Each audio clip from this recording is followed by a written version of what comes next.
Howdy, practical patriots and practical preppers. Yochote, Gross aus Texas. Hey, folks, John, Practical Nurse here.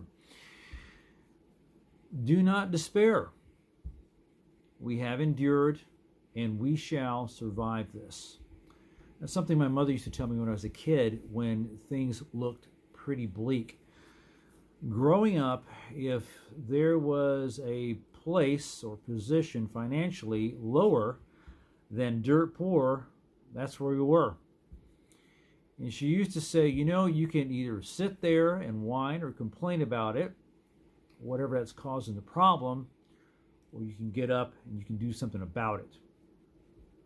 So in a nutshell, what she was telling me to do was to either rise up or just shut up. She was an amazing person. You've heard the introduction. Yachote is Mescalero Apache and Navajo for hello, my mother's people. She was an indigenous American. Gruß aus Texas, if you're new to my channel, is greetings from Texas in German. I was born in Germany and my ancestry kind of runs German. I hold being an American very dear because I listened to the stories that my family would tell me about things that happened in the past. As a result of what happened on the 6th of January, I can foresee some things happening. And it's not very pretty. Some of you who've watched my videos in the past said about 2 years ago I put out a video about the Civil War imminent. And some of you asked me, how did you know this was going to happen because you're watching it today? I didn't. I don't have a crystal ball. I'm not Nostradamus. I just like to watch people, and I like to see how they interact, and I like to see how their actions kind of play out. It's just kind of a strange hobby of mine. So here's what I see. I see politicians on both sides creating harder anti-firearm laws, stricter firearm laws. Because what happened on the 6th of January gave them ammunition to do so. They are going to, as we have seen, people's Twitter and Facebook and Instagram accounts get shut down. They're going to make stricter rules on our freedom of speech. So in other words, we're kind of watching our Second Amendment rights and our First Amendment rights kind of fly off. Now, I find it interesting that when after this transpired and, you know, they kind of all got back together again, how people were laying blame upon this and that. And I think one person said, these are nothing more than domestic terrorists. Well, funny how when Portland, you know, and Seattle were on fire, people were saying that that was mostly peaceful. Funny things about when politicians open their mouths and say things, they don't realize that later on it can come back and bite them on the butt. So you either rise up or shut up. Because if you watch and hear what they have said, and you watch their actions, you can see what's about to happen. Again, you have the choice to either rise up or shut up. Per one politician, I believe, not her exact words, but let me paraphrase this a little bit for you. She said, if you go out in public and you find them, single them out, let them know they're not welcome, and chase them out.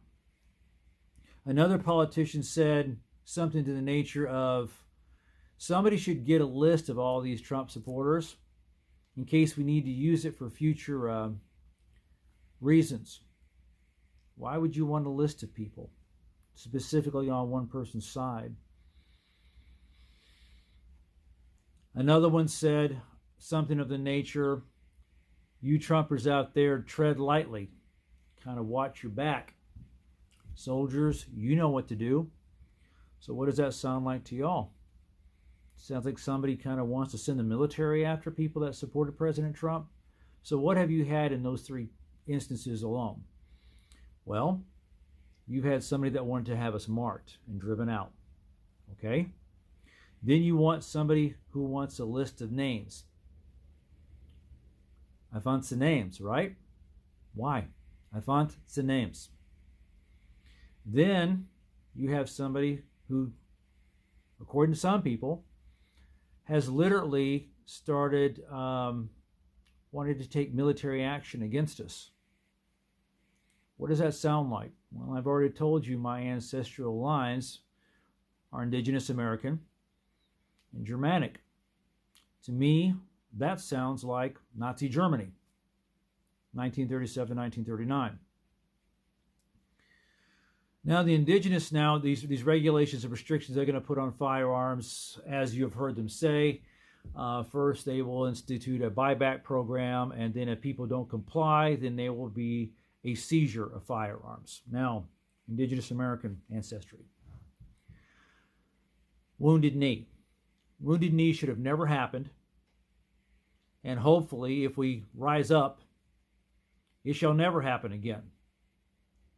If you don't know what Wounded Knee is, I invite you to look it up, but here's my version of what happened.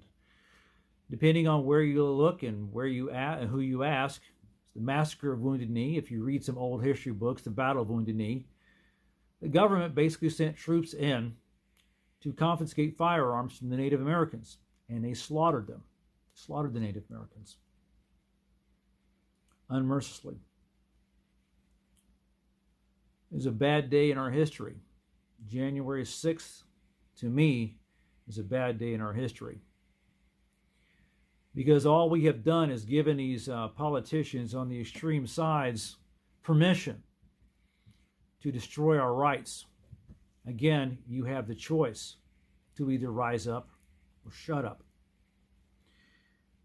Rising up, am I calling for violence? Absolutely not, because I preach self-defense.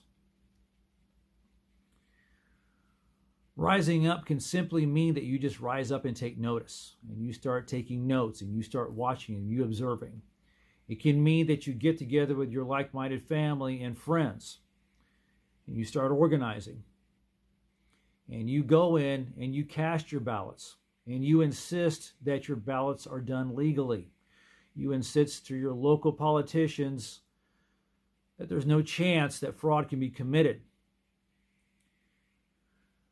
You ask, and you insist to your politicians that if any, or your law enforcement, your local law enforcement, your state law enforcement, whatever the case may be, that if any politician attempts to pass unconstitutional laws, for them not to enforce them. Because after all, some law enforcement positions are elected. Okay? You can always write letters, you can always email letters, you can always lodge complaints. You can either rise up or you can shut up. The choice is yours. Please do not underestimate anything I am saying. I'm trying to give you some ideas and some thought of what is a possibility of happening. But if you thought things were tough in the past, if we don't change things, if we don't rise up, and if we don't make our voices heard, they're going to get worse. And we will allow it to happen. Wounded Knee should never happen again. What happened yesterday should never happen again. We've already seen politicians on the 6th of January roll over and show their belly. It's kind of a Southern/Indigenous American term. It basically means that they turn coward. I want y'all to think about that. I want y'all to think about what my mother said.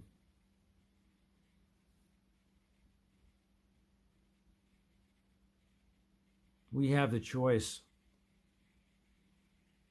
We have endured. And we will survive. Rise up or shut up.